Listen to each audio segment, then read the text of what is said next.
August 1st, 2021. Desiree Fixler wakes up at her parents' home in New York City. It was very early Sunday morning, and my phone is kind of pinging and lighting up, and it's kind of weird. This morning will turn her entire life upside down. She knew this day would come eventually. Over the past few months, she has been talking to journalists from the Wall Street Journal. Their conversations focused on her former employer, who she is accusing of serious wrongdoing. She has shared internal documents to back up her claims. Desiree is fully aware that her story is highly explosive. She knows about the massive repercussions it could create. But the question is, will people believe her? I was a nervous wreck, an absolute nervous wreck. Desiree picks up her phone. It is lighting up with notifications by the second. I, just load up the Wall Street Journal app, and, there it is. There's my face. It's such a disorienting feeling just seeing yourself, and because it's a personal story. The title was something like, Fired Executive Says Deutsche Bank's DWS overstated sustainable investing efforts. Desiree Fixler is that fired executive. For 8 months, she was the Chief Sustainability Officer at DWS, a subsidiary of Germany's flagship investment bank Deutsche Bank. Today, DWS is arguably Germany's largest asset manager with over $900 billion in client assets. And Desiree claims that DWS has been strategically lying about its sustainable investment efforts.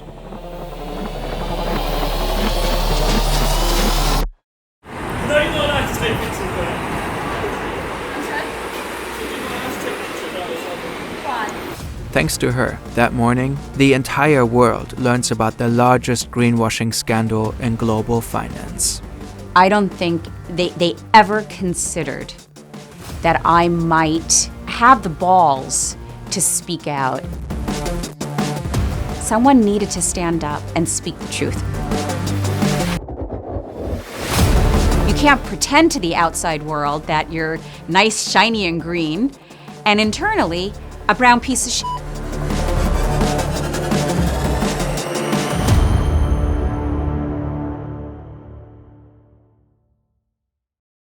Parts of this video draw on statements from Desiree Fixler that we haven't been able to fully verify independently.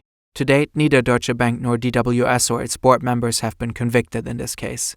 However, the prosecutor's office at German financial hub Frankfurt is currently investigating DWS and the former CEO. In the US, investigations were dropped after DWS paid a multi-million-dollar fine to the SEC. We traveled to London for this story. This is where Desiree lives and works now. She is American and has built a pretty classic career in the finance industry. I've worked at a number of large banks, and in fact, I worked at Deutsche Bank in the mid-1990s, from the mid-90s to the late 90s. I worked at, JP Morgan, and I worked at Zeiss Group, a credit investment management company. Starting in the mid-2000s, she began focusing her work on sustainable, green investment strategies. When I got the job offer at DWS in 2020 to be their first Chief Sustainability Officer, I was so happy. It was a dream job. I was so excited for this. DWS is listed on the Frankfurt Stock Exchange. While it operates as an independent company, it is 80% owned by and closely tied to Deutsche Bank. DWS handles one of the bank's 4 main business areas. Its role is to manage money for private and institutional investors. Through funds, it invests that money in assets like stocks. Their headquarters are located in this Frankfurt City complex. This is where Desiree started working in August 2020. I was hired to set DWS's sustainability strategy for the entire company, and also to set a sustainability strategy for the assets under management. How DWS would approach sustainable investing. DWS brands itself as a market leader in sustainable investments. Desiree's job is to solidify that reputation and expand the company's ESG strategy. ESG is short for environmental, social, and governance. Criteria used to evaluate companies. And of course, we know what the three letters stand for. The problem is it means different things to different people. The idea is simple.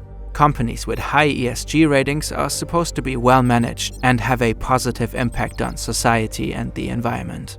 But in finance, ESG factors are often interpreted differently. Some people focus more on how secure and resilient a company is against environmental or societal risks. How might climate change impact the business? What effects could political decisions have?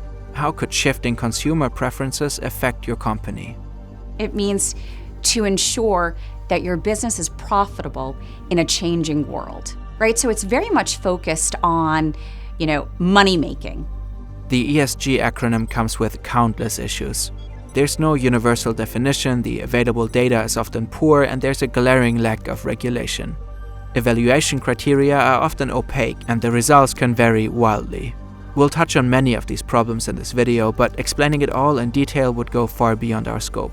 You'll find further resources on ESG in the description.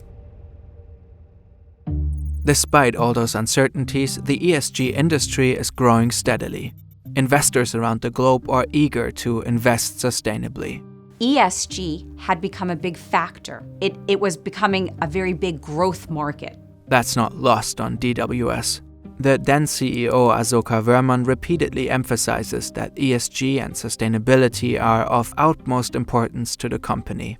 In advertisements, DWS continually touts its years of experience in the sector. For more than 20 years, influences ESG as a topic for the product and investment decisions at Deutsche Asset Management. And in 2008, we were one of the first asset managers to sign the UN-sponsored Principles for Responsible Investment. But when Desiree starts her job in Frankfurt, she's in for a surprise. She works closely with board members of DWS and Deutsche Bank, as well as high-ranking fund managers and analysts. But according to Fixler, their focus is rarely on the core business. In all my interactions with Karl von Rohr or Asoka or the Vorstand at DWS, these folks didn't like talking about the business. So, they didn't use Bloomberg. They weren't looking at financial markets. There was no excitement about what they were doing. I had the feeling they loved their senior positions. They loved the perks. They thought they were very special because they were, Vorstandmitglieder. In all of my interactions, there was always one word missing. In all the meetings, client. I never, ever heard these guys speak about their clients, their customers. That may sound exaggerated, but that's how Fixler puts it. Many businesses lose focus on their clients and their clients' data. Time and again, data breaches result in tons of personal information turning up online. Addresses, phone numbers, etc., which are then collected by data brokers. They in turn resell this data partly to scammers. The consequences range from robocalls and weird emails all the way to identity theft. Incogni forces data brokers to delete your sensitive information. It scans the web, finds where your data is being sold, and sends automated removal requests on your behalf. Plus, it keeps up the fight, regularly rescanning to ensure brokers don't sneak your data back into circulation. A clean dashboard keeps you posted at all times. That means less spam, less risk, and more peace of mind. Take control of your information online. Visit incogni.com/FernTV or scan the QR code on screen. Use the code FernTV to unlock an exclusive discount on a 1-year plan. There's no 100% guarantee for data protection, so always handle your personal information with care. Over the years, Deutsche Bank has been caught up in one major scandal after another.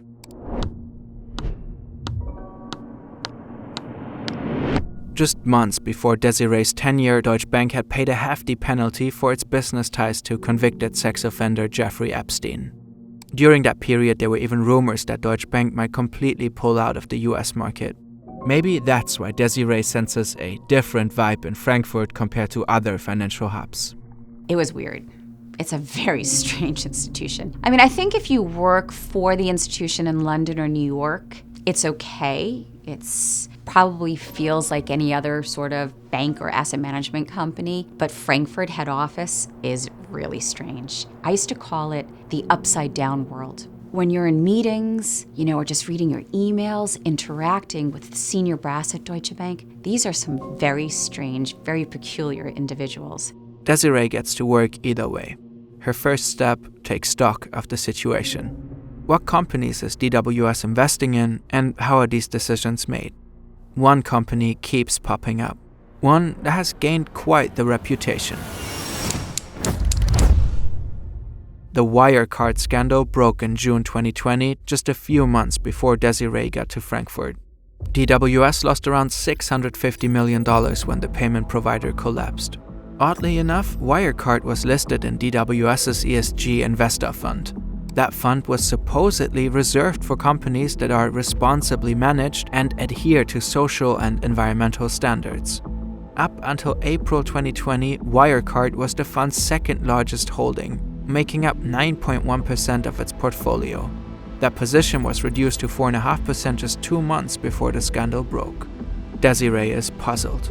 How did Wirecard get into this ESG fund? She decides to investigate how the company made its way into this supposedly sustainable fund and why DWS held onto it for so long. She contacts the responsible team, but keeps getting the same response.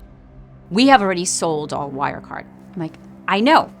And the company has collapsed. And we're looking at taking a 650 million euro hit on this. I know. The question is, how did it happen? Determined to find answers, Desiree tracks down the internal ESG report on Wirecard. When I clicked on it and I opened up the report, I swear I almost fell off my chair. I couldn't believe that Wirecard ended up in this portfolio and in other portfolios. Desiree shared that internal DWS document with us. It shows Wirecard's ESG rating across various categories in May 2020. That's just 1 month before the company's total collapse.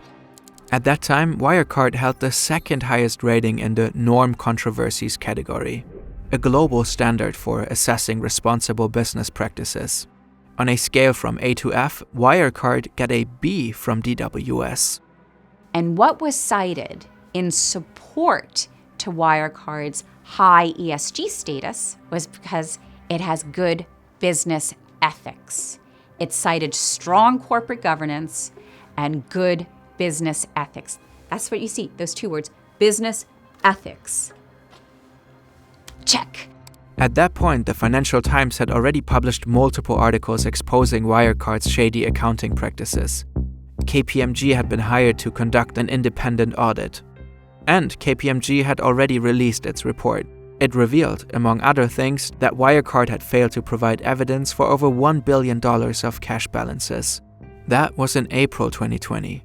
How then did Wirecard still manage to score a B a full month later despite these glaring red flags? An ESG score that is supposed to be based on good business ethics? Desiree claims that Wirecard even held that ESG score all the way into June.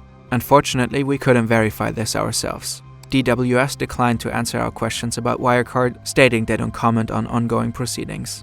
At the time, DWS uses a proprietary and supposedly highly sophisticated system to analyze companies' ESG factors, the so-called ESG engine. In 2008, we signed the Principle for Responsible Investment, the PRI. Since then, we made significant and exciting developments to our product suites and processes. Most notably, we have developed a highly sophisticated ESG analysis tool, the ESG Engine. With the ESG Engine, it is possible to integrate the ESG criteria into our clients' and our own investment processes and portfolios. More than 3,000 companies can be screened for our portfolio managers and, finally, for our clients. The ESG engine is fed company data from major rating agencies and financial service providers like MSCI, ISS, and Sustainalytics. But a lot of times, the raw data from many rating agencies is already flawed. The exact criteria and weightings are not standardized. The evaluation processes are quite opaque and not made public. Either way, this data is then processed and analyzed by the ESG engine. So externally, the ESG engine was marketed as world-class, as sophisticated. Internally, the most commonly used word to describe the ESG engine was the word shit. Everyone knew there was a problem with this engine. The technology behind the engine was said to be extremely unreliable. The ratings it churned out often didn't make any sense. So internally, it was well known this was a shitty system. Portfolio managers, anyone working in ESG, and especially the Vorstand. Vorstand means board. Desiree shared internal emails with us. These emails reveal that parts of DWS were fully aware of the poor state of their ESG systems. We do risk management, and we do it badly. That's former DWS Global Head of Research Francesco Curto writing to Chief Investment Officer Stefan Kreuzkamp. In addition to the problematic ESG engine, DWS introduces another tool in 2020. And they had this world-class, sophisticated, smart integration framework, sophisticated, using artificial intelligence, above industry standards. And what the system did is it issued ESG research reports on each of their invested companies. This smart integration system draws on the data from the proprietary ESG engine and ends up awarding Wirecard its highly questionable B rating. Meanwhile, according to Fixler, Amazon receives the lowest possible rating, F. Desiree says the system seemed to prioritize the number of controversies over their severity. Their smart integration system is telling investors, go long, invest in Wirecard. It's a great company. It's really well run. It only has one controversy. Stay away or even sell Amazon because this is a company that's about to collapse because it has so many social and governance issues. Desiree shares a serious suspicion with us. She believes the DWS systems were manipulated to favor companies the firm was already invested in by giving them more lenient ESG ratings. I believe that smart integration was set up so that the system would be more gentle on their high-risk exposures like Wirecard and like coal companies as an example. We cannot independently verify this claim, and Desiree was unable to provide substantial evidence to support it. Unfortunately, DWS also declined to comment on the issue, citing ongoing investigations. Desiree grows more and more frustrated. DWS brands itself as a leader in ESG investing. Desiree claims that internally, the company actually had a binding ESG policy. Portfolio managers were required to integrate ESG risk and opportunity factors into their investment decisions. But according to her, most of them simply ignored this policy. It was well known at the company that many of our most senior portfolio managers just disregarded ESG. Desiree decides to take the matter to the board. We have two ways we can go here. Just get rid of the policy, right? And stop lying to the public that we're this great ESG platform. Or we enforce the policy and make the portfolio managers do what you're telling investors they're doing. It's one or the other, but you can't have it both ways. You can't pretend to the outside world that you're nice, shiny, and green, and internally, a brown piece of shit. From late 2020 to early 2021, she prepares several presentations for the DWS board. She also claims her concerns are repeatedly ignored. Nobody seems to care about or share them. By early 2021, preparations for the previous year's annual report are underway. Azoka Vorman and the Vorstand wanted to tell the world that their ESG assets under management went up. 459 billion euros, or roughly $550 billion. That's the total worth of assets managed using the so-called ESG integration approach, according to the report. The figure suggests that ESG criteria were considered for $550 billion of investments, more than half of DWS's total managed assets for 2020, which stood at $950 billion. That would be a solid 2% growth compared to the previous year. As part of her role as Chief Sustainability Officer, Desiree's job is to confirm that number. And I sat there and looked up to say, like, where are you guys getting the numbers? We don't have a tracking system. We're not tracking this.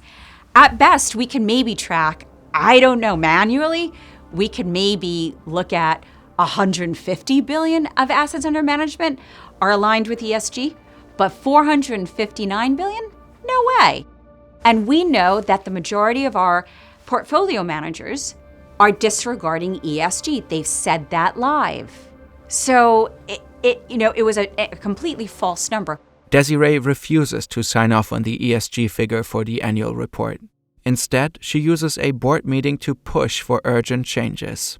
My recommendation is that we need fast, urgent change. We need to make the changes now. And this was February 16th, 2021. I felt very strongly we're lying to the public. We need to make these changes. And so in this Vorstandssitzung, I was on the aggressive side. I just told my board, my Vorstand, I need an answer now. We can't sit on this anymore. This is urgent. Here are my recommendations, right? Here's the timeline, right? So we had an action plan to change. And during this board meeting, I didn't get an answer. They refused to answer anything. We have reviewed the internal presentation she gave to the board. In it, Desiree lays out the urgent need for fundamental changes and improvements. She tells the board that there's no clear ESG mission or strategy, that internal policies and tools are vague and insufficient. A few days later, Desiree is summoned to her boss's office, Azoka Verman. So I come in with the material, I sit down, and what was strange is that he has two parts to his office. A front part has windows, and then there's a back chamber, and that's used for Zoom calls, and there are no windows. So we always sat in the front part, so it was kind of weird that we were meeting in the back part, but whatever. He was making small chat at the beginning, and then we sit down, I show him the document, and he pushes it away and he says, no good news. And then he just starts going off. Everybody hates you. Nobody likes you. You communicate bad communicate. Not a single word regarding her concerns about the annual report. No, there was absolutely no substance to this meeting. It was just him ranting. We reached out to Azoka Verman to get his side of the story, but he didn't respond. DWS has stated it will not comment on current or former employees. March 12, 2021. Desiree is in New York. About a month has passed since her board presentation. The meeting with Verman was just a couple of weeks ago. I wake up in the morning, and I think a lot of us do this, you reach first over for your iPhone, your phone, and I can see that I can't access the platform. And so, I bolt up, what's going on here? And I realize that I can't access the DWS platform at all. I then receive on my Gmail this message from Mr. Anus, Azoka's employment lawyer, that I've been fired. And the letter is in my mailbox in Frankfurt. I don't know what's going on. I just hear from this Mr. Anus that I'm fired. There's no message from HR or from Azoka. I knew that this is March 12th. This is the day that the annual report comes out. So I quickly go to DWS's site, and you can access, this is open to the public, to pull the annual report that's just been published. And I go through there, I'm looking for the key words, and just realize, holy shit. That's when the penny dropped. Holy shit. I just got fired because I raised all these concerns of greenwashing. It's official. DWS states that $550 billion of its assets are ESG integrated. Desiree Fixler has been fired. Her German residence permit is tied to her job at DWS. Losing her position means losing her residence in Germany. She moves back in with her parents in New York for about a year. DWS attributes her termination to slow progress. To this day, Desiree Fixler is convinced she was fired because she raised concerns about misleading ESG claims and pushed for reforms. She took her case to labor court in Frankfurt, but lost, partly because she was still in her probationary period. Desiree says DWS gave yet another explanation to justify her termination in court. But in court, they said I was culturally a bad fit because I'm American, and that I didn't know their good German ways. On August 1st, 2021, the Wall Street Journal article goes public. 4 months after DWS fired Desiree and published the annual report. She becomes a whistleblower, and a massive greenwashing scandal unfolds. DWS sell-off excessive as greenwashing in doubt. ESG propaganda. DWS whistleblower says greenwashing is widespread. DWS rejects Desiree's allegations entirely. The company says it is fully committed to transparency, claiming it's constantly telling its clients and stakeholders that the path to a sustainable future is long and challenging. Just days after the article is published, Desiree gets a phone call. I was driving in my car in New York and my phone rang and I can see the area code 202. 202 is Washington, D.C. And I quickly just put my blinker on and just pulled over on the side. And I just had a feeling, I think these are the feds. So I take the call and sure enough, the SEC, the BaFin of the US, the Department of Justice, and the FBI called me up. They informed me that they themselves had opened a case already to investigate ESG at DWS. The US authorities want to question Desiree as a witness. She agrees. I mean, that was the game changer. It's one thing to make a big splash in the news. It's another thing when you're told law enforcement is now looking into fraud, ESG fraud. That's also when I knew I'd be kind of safe because Deutsche Bank isn't going to mess around with me now. The US government is watching them. Shortly after the US authorities begin their investigation, Germany's Federal Financial Supervisory Authority follows suit. Although, according to Fixler, they don't seem to be too keen about the case. I think the US authorities took this very seriously. After it became public, the SEC and the Department of Justice were investigating DWS. The BaFin reluctantly, and I really stress reluctantly, opened up an investigation. I have to say that I didn't think that the BaFin operated professionally.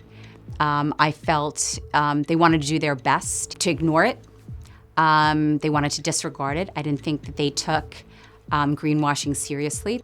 We reached out to the authority to ask if they could explain how anyone could get that impression and whether they were in fact reluctant to open an investigation. They refused to answer our questions. The first raids take place in May 2022. German officials raid the DWS headquarters in Frankfurt. They also pay a visit to the parent company Deutsche Bank. A few weeks later, in June 2022, Desiree's former boss, Asoka Wöhrmann, steps down as DWS's CEO. He says that the greenwashing allegations have taken a toll on him, along with personal attacks and threats. He agreed to his resignation with a heavy heart, hoping it would give both DWS and himself a fresh start.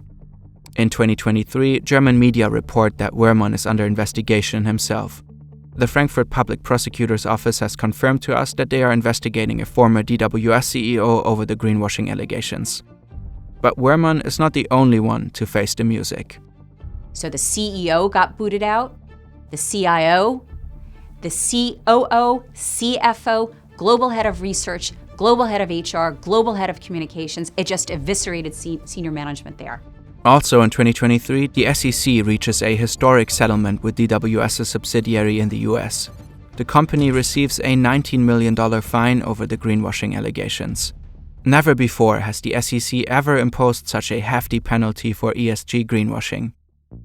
According to the SEC, DWS made concerning misstatements. It marketed itself as a leader in ESG but failed to adequately implement its own policies while having led clients and investors to believe it would. And it failed to ensure that its public statements about the ESG integrated products were accurate. By settling with the SEC, DWS neither has to admit to nor deny the violations, effectively avoiding a courtroom showdown. DWS just pretends it was a little technical matter. It was an internal processing matter. We stand by our disclosures. That is a lie. The SEC document, the SEC enforcement action is crystal clear. DWS made material misstatements. In a written response to us, DWS states it had already publicly acknowledged overly enthusiastic marketing and the inadequate implementation of control processes prior to the SEC decision. DWS also emphasizes the SEC found no evidence of fraudulent intent. The company further claims it has taken steps to address the identified shortcomings. The company unveiled a revised sustainability strategy and restructured its sustainability division. In the 2021 half-year report, two things have disappeared: the figure of $550 billion and the term ESG integration approach. Instead, DWS now reports $84 billion as assets managed under ESG criteria. By the time the 2021 annual report is published, that number has risen to $138 billion. That's a far cry from the $550 billion reported the previous year. DWS says the figures cannot be compared directly because the framework used to determine the value has been further refined. Did DWS learn something from this case? No, I don't believe that there's been any cultural shift at that institution, because still today, even after the US enforcement actions and a widening criminal investigation, DWS still makes a statement: we stand by all our disclosures. I think genuinely, they absolutely double down in denial and in cover-up. And so no, they have not come out to apologize to shareholders, to investors, which, by the way, other institutions that got in trouble for greenwashing, they did just that. Truthfully, after working in this industry since 2005, and after, working at DWS and witnessing all the greenwashing, I've concluded that ESG at the end of the day was a multi-trillion-dollar marketing scheme. It used a climate crisis. It used fear-mongering to power the marketing, to entice people to invest in products that were mismarketed. They were mismarketed to say that they were offering positive environmental and social impact. But at the end of the day, this grand multi-trillion dollars that's been mobilized into ESG offered no environmental or social impact. The global financial industry plays an important role in the fight against climate change. There's continuous demand for sustainable investment opportunities, and the industry is now worth over $30 trillion. Which makes it all the more disappointing that labels like sustainability and ESG can't always be trusted. Neither at DWS nor at many other financial institutions. If you're considering investments in that area, be sure to always read the fine print. German authorities have been investigating DWS for almost 3 years now. Desiree Fixler and other experts believe DWS will eventually have to face consequences. It does seem like the DWS scandal may have been a wake-up call for the financial industry. Investment advisors and asset managers are treading more carefully when it comes to bold promises, and even DWS seems to have learned a lesson, judging by the more modest numbers in its latest annual reports. But this case highlights once again the urgent need for governments and regulators to step up and crack down hard. Investments must deliver on their promises. The SEC has pledged to take a tougher stance on greenwashing in the future. Let's hope that authorities in other countries follow suit.